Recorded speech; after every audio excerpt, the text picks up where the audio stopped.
Hello दोस्तों, कैसे हैं आप सभी। होप आप सभी बहुत अच्छे होंगे। तो दोस्तों, आज हम बात करेंगे महामानव और हमारे देश के राष्ट्रपिता ज्योतिराव फूले के बारे में, जिन्होंने हमारे देश में फैली कुरीतियों को समाज से हटाने में बहुत अहम भूमिका निभाई है, जिसकी वजह से हम उन्हें राष्ट्रपिता मानते हैं। तो चलिए दोस्तों, शुरू करते हैं। उनके जीवन से जुड़ी खास बातों के बारे में पहले जानते हैं। इनका जन्म 11 अप्रैल 1827 को पुणे में हुआ था तथा मृत्यु 28 नवंबर 1890 में हुई।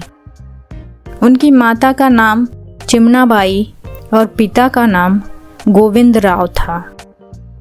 इनकी कई पीढ़ियां फूलों से गजरे बनाने का कार्य करती थीं, जिसकी वजह से इनकी पीढ़ी फूले के नाम से जानी जाने लगी। वे बड़े ही बुद्धिमान थे। वे क्रांतिकारी विचारों वाले लेखक, दार्शनिक, समाजसेवी और भारतीय विचारक थे। 1840 में ज्योतिबा फूले का विवाह सावित्रीबाई से हुआ। अगर हम बात करें उस समय की, तो उस समय ब्राह्मणों का ही बोलबाला था और मुगल सल्तनत ने ब्राह्मणों से समझौता कर रखा था। वे दोनों आराम से जीवन यापन कर रहे थे। जहां मुगल देश पर शासन करते थे, वहीं ये ब्राह्मण मूल निवासियों पे अपना हुक्म चलाते थे। फिर अंग्रेजों का आगमन होता है और उन्होंने देश को गुलाम बनाया, लेकिन उन्होंने लोगों को एजुकेट करने का काम भी किया ताकि उनसे भी कार्य लिया जा सके, क्योंकि यहाँ औद्योगिकी आ चुकी थी। इसलिए भी वे लोगों के हक की बात करते थे और सबको एजुकेट करने का कार्य भी किया ताकि उनसे अपनी समृद्धि को और बढ़ाने में मदद ली जा सके। पर यहाँ आए तो ब्राह्मणों ने कहा कि शिक्षा पर तो केवल हमारा अधिकार है, बाकी शूद्र और अछूत तो हमारे सेवक हैं। हमारा देश तो ऐसे ही चलता है। अंग्रेजों को ये जानकर बड़ा ही आश्चर्य हुआ कि ऐसा कैसे हो सकता है।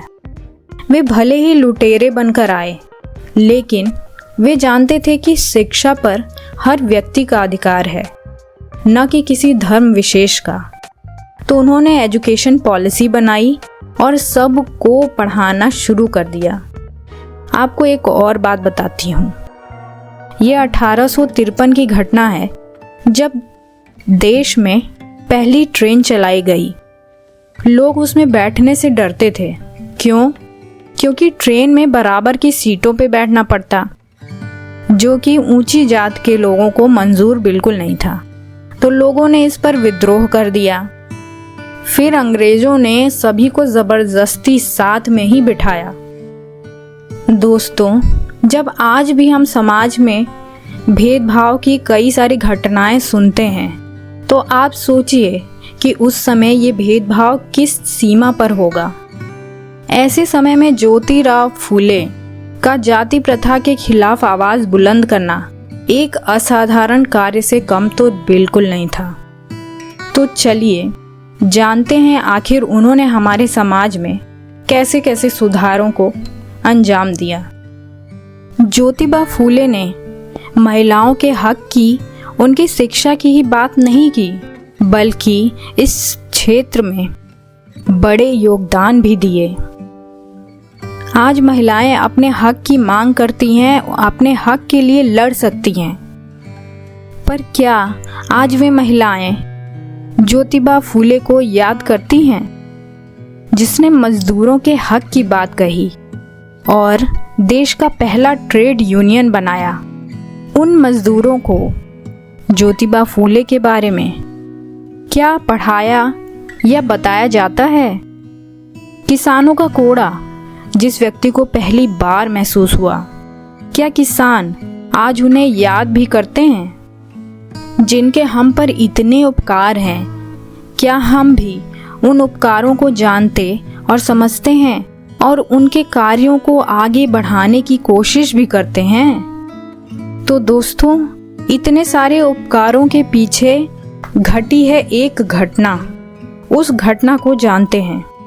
तो हुआ यूं, जिसने ज्योतिबा राव फूले की आंखें खोल दी और जिसके बाद उन्होंने समाज सुधार के क्षेत्र में बड़े बड़े कारनामे कर दिखाए। तो जानते हैं वे घटनाएं क्या थीं। 19वीं सदी के प्रारंभ में कई राजनीतिक क्रांतियां चल रही थीं। उसी बीच मध्य भारत के पश्चिमी छोर पर पेशवाओं का शासन अभी अभी समाप्त हुआ था। ज्योतिबा अपने परम मित्र की बारात में शामिल हुए थे, लेकिन ब्राह्मणों ने उन्हें शूद्र कहकर धक्के मार के बारात से निकाल दिया। वहीं पास एक पेड़ के पीछे गले में हांडी और पीछे झाड़ू लटकाए एक अछूत, जो पेशवाओं के जुल्मों का शिकार था, हंसते हुए बोलता है, मैं तो अछूत हूँ, पर तुम तो हिंदू हो। फिर भी उन्होंने तुम्हें अपने साथ जाने से मना कर दिया। अब मान भी लो कि तुम शूद्र हो। अपने पिता को जाकर जब वे ये सारी घटना के बारे में बताते हैं तो पिताजी कहते हैं, चलो उन्होंने कोई और कठोर सजा तो नहीं दी तुम्हें। ये मत भूलना कि हम शूद्र हैं। इस बात से वे समझ गए कि इंसानियत और मित्रता से भी बड़ी है जाति। और ये घटना ऐसी उनके दिमाग में बैठ गई कि उन्होंने जाति प्रथा के विनाश को अपना मिशन बना लिया। वे जब विद्यालय में पढ़ते थे तो ब्राह्मणों ने उनके पिता से शिकायत की और उनका स्कूल छुड़वा दिया। इसके बाद उनके पिता के मित्रों की मदद से ज्योतिबा का एडमिशन एक स्कॉटिश स्कूल में हुआ, जहां उन्होंने बाकी की पढ़ाई पूरी की। उन्हें पढ़ने का काफ़ी शौक था, तो उन्होंने दुनिया के इतिहास को पढ़ा, जिसमें अमेरिकी क्रांति और फ्रांसीसी क्रांति ने उनके जीवन को बहुत अधिक प्रभावित किया। इससे प्रेरित होकर उन्होंने भारत में सामाजिक और सांस्कृतिक परिवर्तन का आगाज़ किया, जिसकी नींव उन्होंने अगस्त 1848 में रखी, जब वे पुणे के पेट में अछूत बच्चों के लिए एक विद्यालय खोलते हैं। उस विद्यालय में कुछ ब्राह्मण भी पढ़ाने जाते थे। इसका असर ये हुआ कि बाकी ब्राह्मणों ने इन ब्राह्मणों का बहिष्कार कर दिया, जिसकी वजह से उन ब्राह्मणों ने उस विद्यालय में पढ़ाना छोड़ दिया। इसके बाद वे अहमदा के टूर पर थे, जिस दौरान उनकी एक फिलिप से मुलाकात हुई। तो उन्होंने कहा कि आपके पिछड़ेपन का कारण यह है कि आपकी महिलाएं पढ़ती नहीं हैं। फिर क्या था, उस समय महिलाओं का पढ़ना समाज ने वर्जित कर रखा था। तो उन्होंने सबसे पहले अपनी पत्नी सावित्रीबाई फूले को घर पर ही शिक्षा दी। इसके बाद 2 से 3 वर्ष में उन दोनों ने मिलकर पुणे में कई विद्यालय खोले। उन्होंने बालिकाओं के लिए, अछूतों के लिए कई स्कूल खोले। साथ ही 1852 में सभी छात्रों के लिए एक वाचनालय का भी उद्घाटन किया, जो कि पहले सवर्णों के लिए ही होता था। 1850 के लगभग महात्मा फूले शायद 22 वर्ष के होंगे। उस समय उन्होंने ब्राह्मण को दिए जाने वाले दान दक्षिणा का विरोध किया था। दोस्तों, आज 150 वर्ष से भी अधिक का समय बीत चुका है, लेकिन फिर भी हम उसी कर्मकांडों में बुरी तरीके से फंसे हुए हैं, जिससे निकलने की बात ज्योतिबा फूले ने कही थी और किया भी था। 1838 में उनके पिताजी का देहांत हो जाता है, तो उन्होंने ब्राह्मणों द्वारा कराए जाने वाले किसी भी कर्मकांड को करने से मना कर दिया और ना ही उनकी तेरही मनाई। उन्होंने गरीब, भिखारी और विकलांगों को पेट भर भोजन कराया। यही नहीं, सभी को जाते समय एक एक पुस्तक भी भेंट की। विधवा पुनर्विवाह के हिमायती थे। उन दिनों गोविंद राव रनाड़े एक चर्चित समाज सुधारक थे। उनकी बहन विधवा हुई तो महात्मा ज्योतिबा फूले ने उनकी बहन के पुनर्विवाह की बात कही, लेकिन रनाड़े इससे साफ इनकार कर देते हैं। लेकिन जब रानाडे की पत्नी की मृत्यु हो जाती है तो उन्होंने 13 वर्ष की लड़की से शादी की। इस पर फूले उन्हें अपने पत्रों में झूठा समाज सुधारक कहते हैं और बाबा साहब इस पर कहते हैं कि बाकी लोग तो परिवार सुधारक थे, लेकिन फूले तो समाज सुधारक थे। 24 सितंबर 1873 में वे सत्य शोधक समाज की स्थापना करते हैं और इस समाज की मदद से दबे कुचले और पीड़ित लोगों की मदद करते हैं। फूले दंपतियों ने विधवाओं के लिए विधवा आश्रम बनाए। ऐसी विधवाएं जिनका रेप हो जाता था और रेप के बाद वे गर्भवती हो जाती थीं, उनको सहारा दिया और साथ ही उनके बच्चों को संरक्षण देने का भी कार्य किया और उनके बच्चों के पालन पोषण हेतु उन्होंने बाल संगोपन गृह, बाल हत्या प्रतिबंध गृह बनाते हैं। वे एक महान लेखक भी थे जिन्होंने ब्राह्मणों का चातुर्य, किसान का कोड़ा, गुलामगिरी जैसी कई किताबें उन्होंने लिखी। ये किताबें समाज के प्रति उनके योगदान को दर्शाती हैं।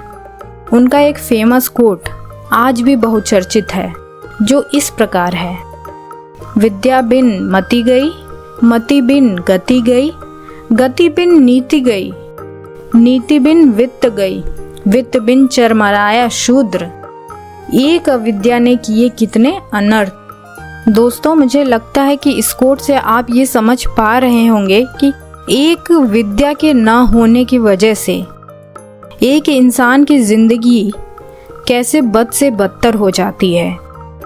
इस पर मैं बाबा साहब का भी एक फेमस कोट आपको बताना चाहती हूँ, जो इस प्रकार है: शिक्षा उस शेरनी का दूध है, जो पिएगा वो दहाड़ेगा।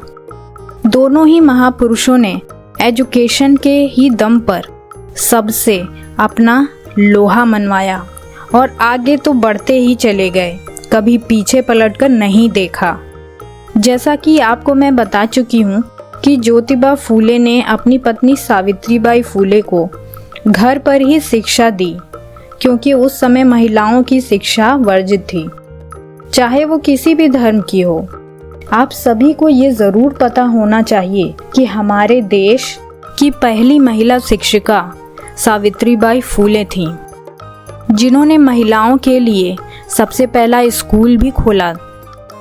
तो दोस्तों, महिलाओं और बालिकाओं की शिक्षा के लिए राष्ट्रपिता ज्योतिबा फूले और माँ सावित्रीबाई फूले का बहुत बड़ा योगदान रहा है और मैं समझती हूँ कि हर विद्यालय में ज्योतिबा फूले और सावित्रीबाई फूले जी की प्रतिमा होनी ही चाहिए। साथ ही इनकी जयंती को भी बड़े आदर और सम्मान से मनाना चाहिए और वे जिस हक के लिए लड़ते रहे और अपने समाज को सुधारते रहे, उस हक को याद करके हमें भी अपने समाज को उनके हक के लिए जागरूक करते रहना चाहिए। ये कार्य जो उन्होंने लगभग 150 साल पहले कर दिखाया था, वो हम आज भी कर सकते हैं। बस ज़रूरत है तो कोशिश करने की। अगर हम कोशिश करेंगे तो आगे ज़रूर बढ़ेंगे और सफलता ज़रूर मिलेगी। इसी के साथ दोस्तों, मैं इस वीडियो को अंत करती हूँ। उम्मीद करती हूँ इस वीडियो से आपको काफ़ी जानकारियाँ मिली होंगी। तो चलिए मिलते हैं फिर अगले वीडियो में कुछ नई जानकारियों के साथ। तब तक के लिए धन्यवाद।